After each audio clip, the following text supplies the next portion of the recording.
In today's video, I'm going to teach you how to loop a track in BandLab. We're going to take a track you've already recorded and turn it into a seamless loop so you can quickly build out a full arrangement without re-recording or copying clips. This is perfect for repeating a drum groove, a bass line, or any part you want to extend cleanly across your song. Start by heading to BandLab and logging in. Once you're in, go to your library.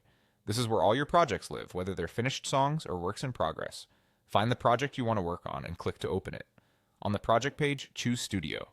Studio opens the multi-track editor where you can see your tracks and the clips inside them laid out on a timeline.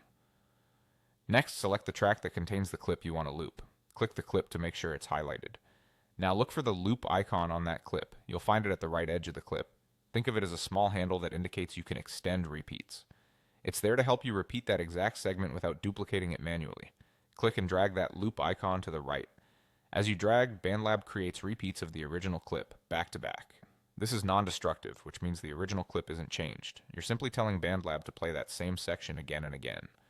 If your clip is trimmed to a clean musical length, like 1 bar, 4 bars, or 8 bars, the loop will snap into place in perfect time.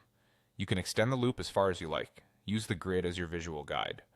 The grid lines and bar numbers make it easy to line up your loops with the structure of your song.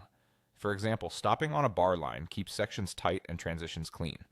If you're building a verse or chorus, consider extending in musical chunks, 4, 8, or 16 bars, so your arrangement stays organized and easy to navigate. A quick note on behavior: looped audio and MIDI clips repeat exactly, preserving timing and sound. If you later tweak the contents of the original looped clip, those changes will reflect across its repeats, which makes editing fast and consistent. And that's it. You went to BandLab, logged in, opened your library, selected your project, launched Studio, selected the track, found the loop icon, dragged it to repeat the clip, and used the grid to extend it precisely.